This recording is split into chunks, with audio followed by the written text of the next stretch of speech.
ici, voilà la première question.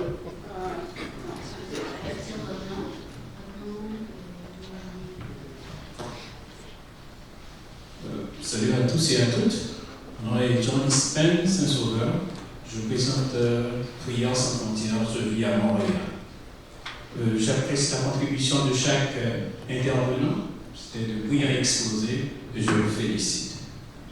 Ma première question s'adresse à M. Pierre Lebel, qui a mentionné la thématique de l'immigration, l'accueil. Mais aujourd'hui, l'immigration est devenue un thème électoraliste. C'est-à-dire les politiciens vaguent sur l'immigration pour se faire élire. Est-ce qu'aujourd'hui, au lieu de l'accueil, ce n'est pas le rejet des migrants qu'on voit? Pour Madame Louise Royer, la famille représente la cellule de base de la société. Aujourd'hui, la plupart des familles traversent une crise importante. Comment peut-on aller à la paix sans traiter et résoudre les crises que traversent les familles? Merci. Donc, merci pour votre question, vos questions. Alors, je vais répondre à la première qui me concernait directement.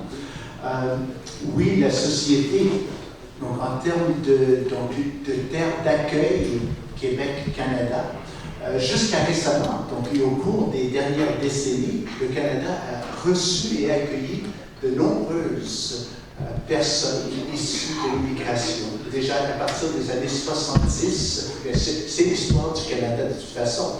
On peut retourner donc il y a déjà un siècle avec l'arrivée des Italiens. Mais au cours des années 70, les Vietnamiens qui ont été accueillis ici, récemment les Syriens, les Ukrainiens, le Canada a été une terre d'asile pour bien de réfugiés politiques et autres.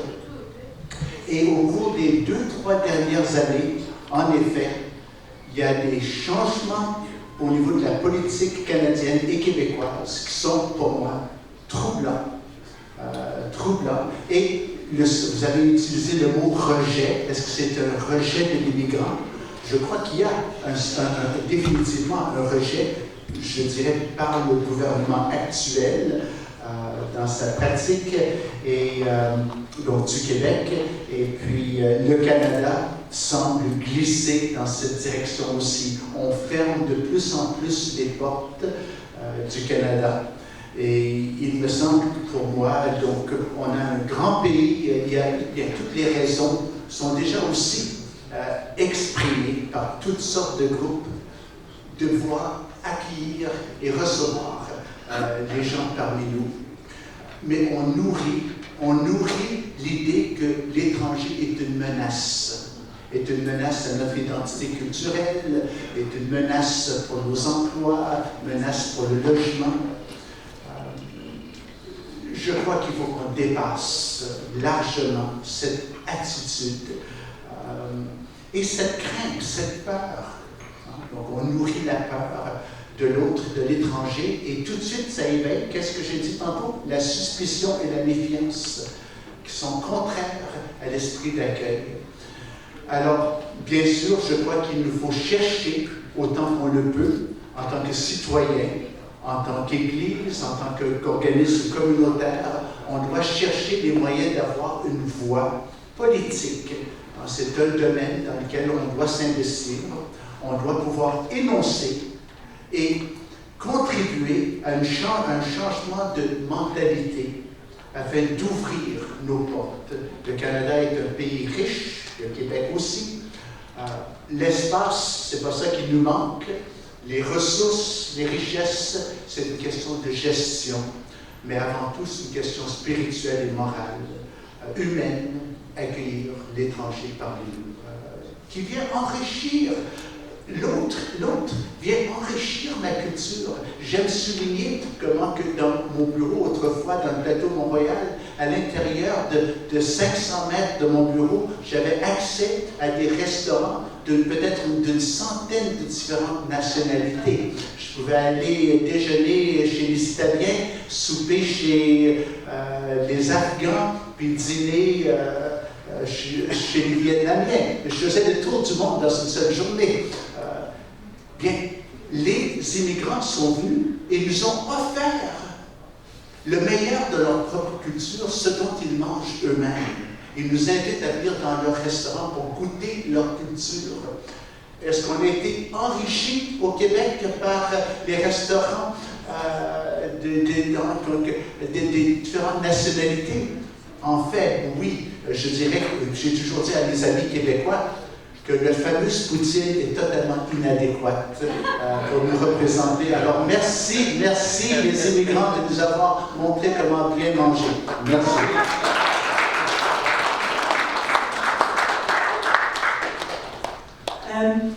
Merci pour votre question sur la famille, parce que je n'ai pas eu le temps de développer. Quand j'ai parlé de 4 principes, j'ai parlé le principe de justice. Souvent, on pense juste à la justice sociale, à la justice, la justice distributive, qui est très, très importante, hein, entre les riches et les pauvres.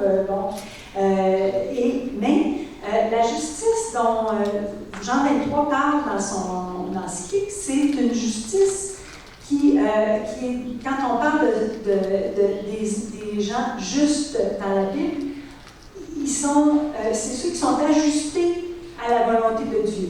Ceux et celles qui sont ajustés à l'ordre voulu par Dieu, au royaume dont a parlé Pierre. Alors, oui, la famille, dans cette optique-là, a une grande importance. Puis là, très grande importance, parce que comment aller à la paix, en effet, sans cultiver l'amour et les relations humaines telles qu'on peut les vivre dans la famille. C'est très, très important. Je vais ajouter quelque chose d'un petit peu osé, si vous me permettez. Ça vient de mon expérience personnelle. C'est pas vraiment le rôle de pastoral social de prêcher sur la question de la famille et des régulations des naissances, mais dans la question séculariste que M. Duffy a apportée, il a parlé de la question des sciences et cette chose-là a été reprise par le pape François dans son encyclique Laudato Si sur le respect de l'écologie intégrale. Et là, je fais des grands détours pour arriver dans la famille, la régulation des naissances, c'est une partie importante de l'adoption généralisée dans nos sociétés d'un concept technique, techno-scientifique, qui est, je dirais, polluant pour l'harmonie dans les familles. Ouais. Alors, l'Église va promouvoir une chose qui est complètement à contre-courant depuis 1968, qui a causé au Québec un traumatisme terrible. Il y avait eu un traumatisme avant parce qu'on avait utilisé les nombreuses familles. Moi, ma mère, elle fait partie d'une famille de 21 enfants. Du même père, la même mère. Alors, elle était numéro 18 ou 19 parce qu'elle était jumeau. Elle avait un jumeau. Alors, la revanche des berceaux a causé un traumatisme, et quand est arrivé l'encyclique du pape Paul VI sur la régulation des naissances, a fait non, l'encyclique disait la contraception chimique est un péché. C'est grave. Alors, c'est sûr que c'est dans la société actuellement, la contraception est vue comme une vertu. Alors que pour nous, alors qu'il y a d'autres moyens, il y a des moyens qui sont très fiables maintenant, comme l'état de l'ovulation Billings par exemple, mais qui vont favoriser l'harmonie dans le couple et qui vont cultiver vraiment la différence dans le couple et la famille. Mais ce n'est pas facile, c'est une voie qui est pour les gens qui sont vraiment décidés. Mais c'est pas facile, mais ça porte du fruit et du fruit en abondance. Des fruits de paix.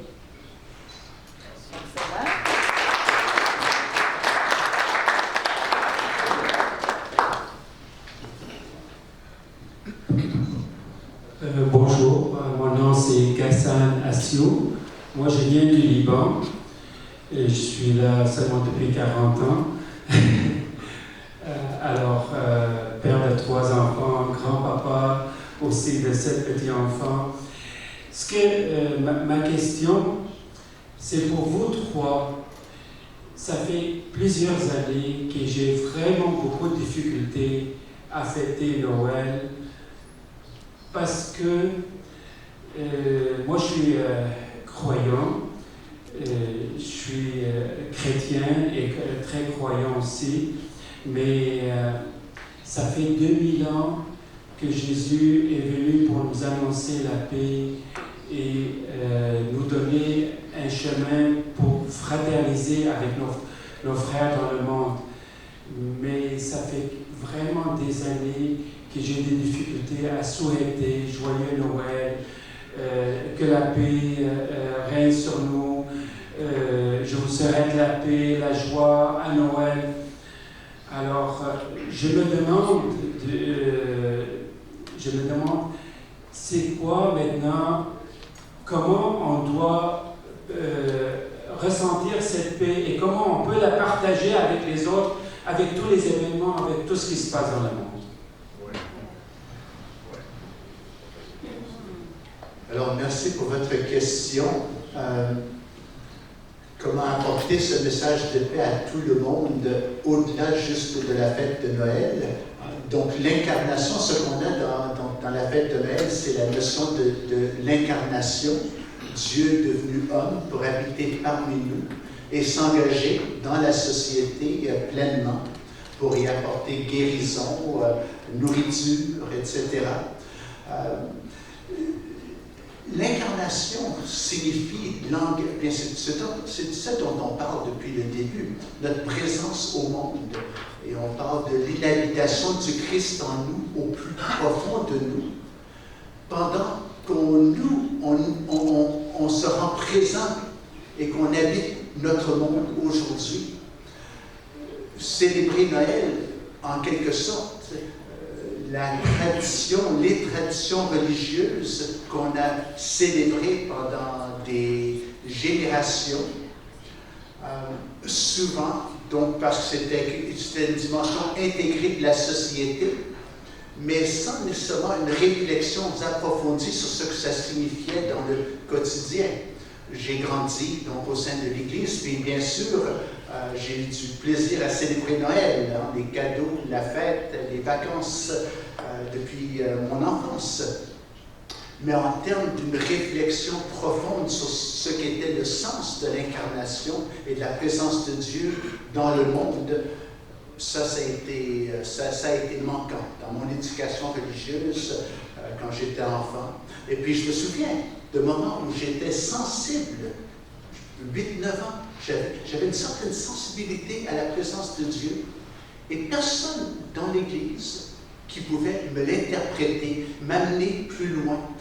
Et ce qui était demandé, c'est que je suive tous les sacraments, que je suive les rituels et que je sois présent le dimanche.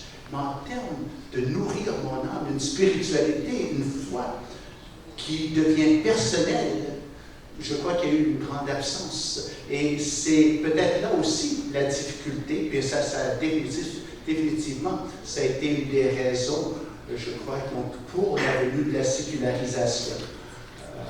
Parce qu'il y a quand même des enjeux en société, puis il faut quand même y répondre. Alors, je crois que ce qu'on a dit au cours de cette conférence, c'est notre présence au monde, mais avec une spiritualité qui nous habite.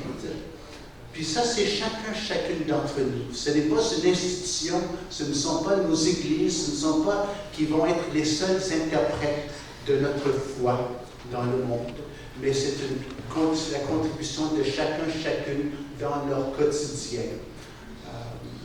Je crois que c'est la seule façon, il n'y a pas de raccourci. Vous avez parlé des 2000 ans depuis que Jésus est venu. C'est un long processus, mais jusqu'à ce qu'on intègre pleinement la signification de cette incarnation dont on fête à Noël et qu'on l'intègre pendant les 364 autres jours de l'année, ça devient un non-sens. Ce n'est pas une fin en soi, juste de célébrer nos célébrations. Mais ce qu'on a reçu et ce qu'on célèbre, c'est quelque chose qu'on doit exprimer concrètement et pratiquement dans le quotidien et selon les enjeux, selon nos dons et nos expressions personnelles. Mais c'est à nous tous de le faire. J'aurais peut-être une petite chose pratique. Ben, quand on regarde la culture, il y a toujours des ombres et des lumières. Hein? Puis sur toute la culture au Québec qui entoure Noël, on peut voir des ombres et des lumières.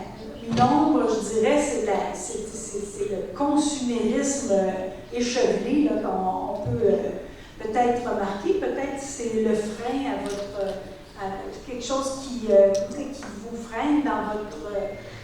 Maintenant, il y a aussi une autre chose qui est dans la culture et dans la société, c'est qu'à l'approche de Noël, il y a un mouvement de partage et de voir les pauvres autour de nous.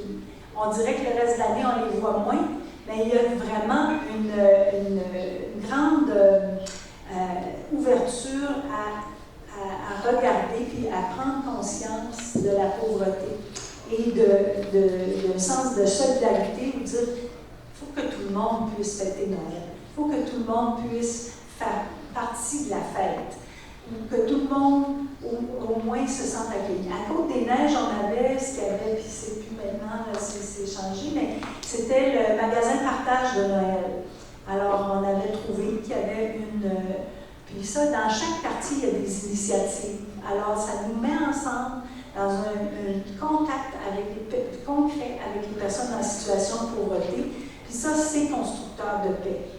Alors, le magasin partage, ben, les gens venaient faire une épicerie de Noël à 10% de puis on présentait des produits qui n'étaient pas nécessairement des produits, tu sais, de la dinde, puis des bines, puis la poutine. Des produits qui étaient des produits alimentaires qui convenaient aux cultures des gens qui venaient faire leur épicerie de Noël. Ah, voilà. Une possibilité. Merci. I think you've covered it.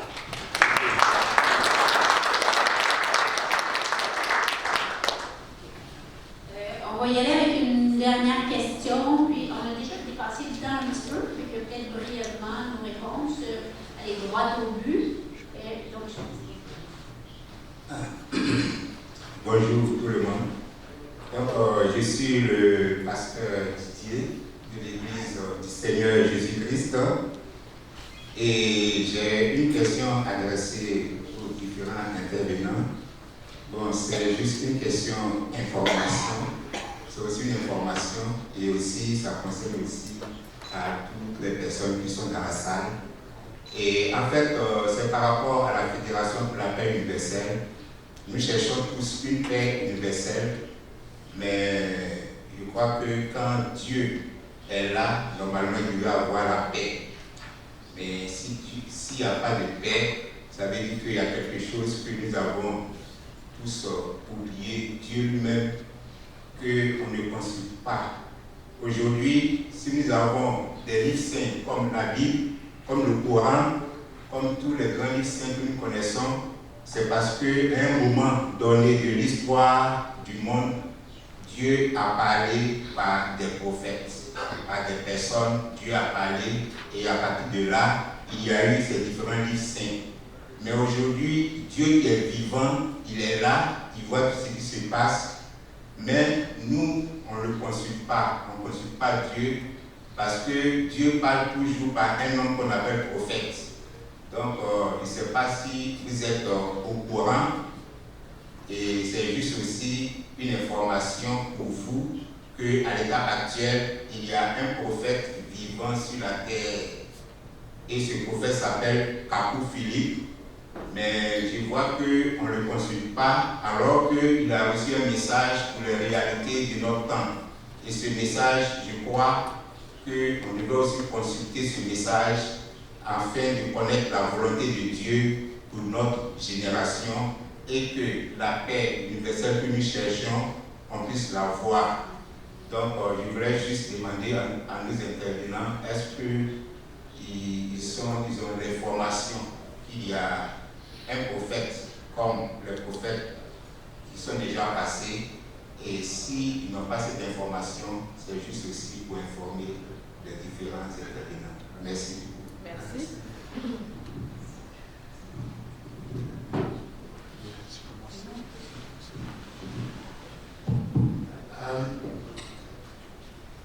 Oui, il y a des prophètes, il y a eu des prophètes, et il y aura d'autres prophètes. Il y a des paroles prophétiques et des paroles qu'on retient. Mais toutes paroles doivent être transmises à la communauté, et c'est à la communauté donc de discerner ce qu'elle signifie pour elle. Et puis quelque part, prendre la responsabilité spirituelle et morale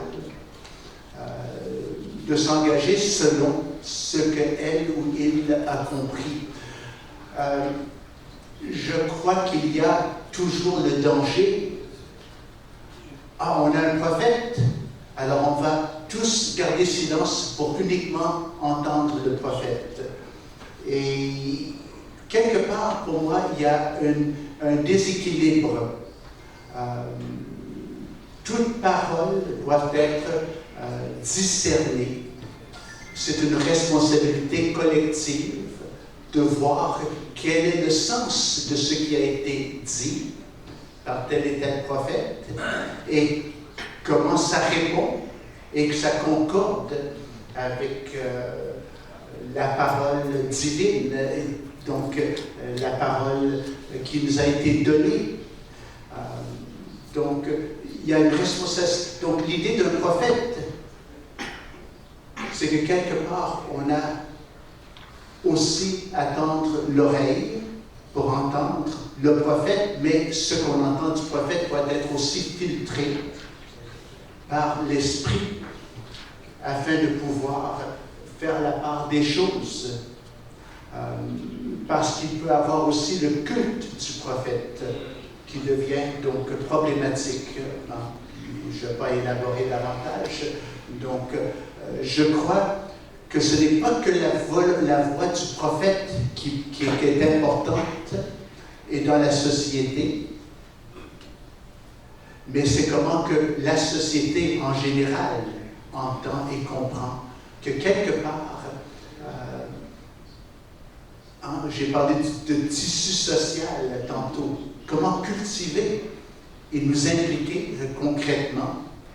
Alors, c'est ça. Donc, pour moi, ça dépasse. Une fois que le prophète a dit ce qu'il avait à dire, je crois qu'un prophète doit aussi savoir quand il faut se taire pour pouvoir permettre, et dans l'humilité et dans la déférence prophétique, faire aussi confiance que si ces paroles sont celles de Dieu, que l'Esprit, parmi le peuple, parmi la société, puisse interpréter. Alors il doit faire confiance que l'Esprit qui y habite lui, habite aussi ses contemporains, et qu'il n'est pas la référence seule.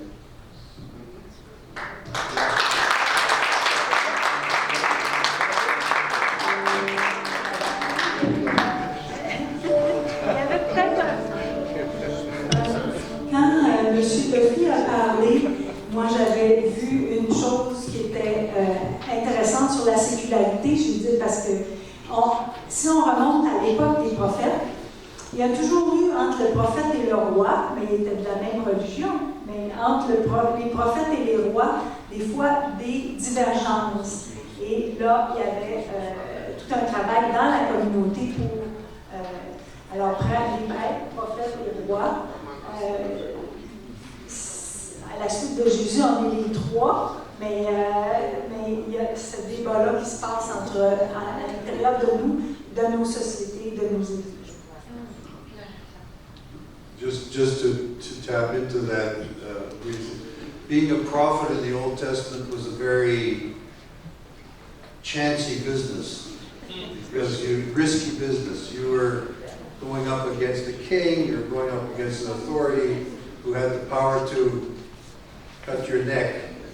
And in some cases it happened like that. So many prophets ended up in a very bad place, but in heaven, no doubt, whether they lost their life or not. So prophetic action can, like Pierre said, can take place. And it can take place in our times as well. It's not limited to the Old Testament, but we have to discern with the Spirit. Everything must be filtered with our spiritual discernment. Otherwise, we're irresponsible in front of God. We're called upon to be responsible for interpreting the Spirit and understanding what we should understand for ourselves. That's right.